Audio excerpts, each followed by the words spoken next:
Top quality और consistent performance के लिए सिर्फ सिल्वर पंप्स। टॉप क्वालिटी और कंसिस्टेंट परफॉर्मेंस के लिए सिर्फ सिल्वर पंप्स, नाम याद रखना।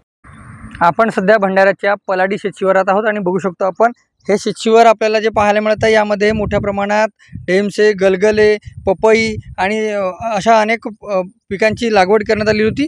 आणि लागवड करण्यात आली असली तरी या शेतशिवारात मोठ्या प्रमाणात पावसाचे पाणी जे आहे साचलेलं होतं। जवळपास 2 ते 3 दिवस भंडारा जिल्ह्यात मुसळधार पावसाने हजेरी लावली आणि त्यामुळे म्हणून संपूर्ण पाणी जे आहे हे शेतशिवारात साचलेलं होतं।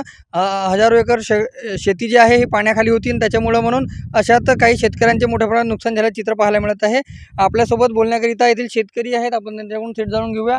काय सांगाल दादा, कशा प्रकारचं आपलं नुकसान झालेलं आहे? काय काय आपण शेतीत लावता? माझे नाव शरद अमृत गिदमारे आहे। मी राहणार लाखनीचा आहे, पण पल्लाडी या क्षेत्रामध्ये शेती करत आहे किरायाची, ती पण 1 लाख रुपये देऊन।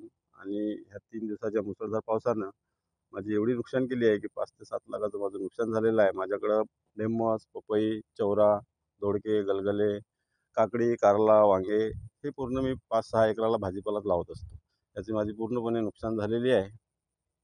नक्कीच, पण आपण आता या संदर्भात काही प्रशासनाच्या कोणत्या अधिकाऱ्यांशी संपर्क केला का आणि पंचनामा करण्यासाठी मागणी केली का?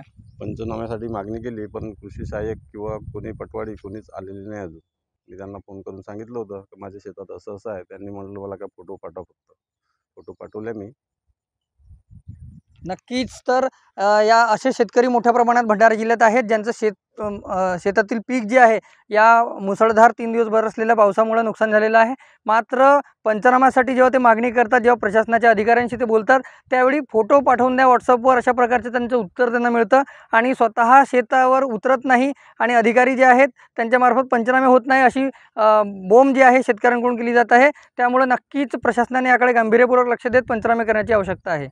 रुपेश सपाटे, TV9 मराठी, भंडारा।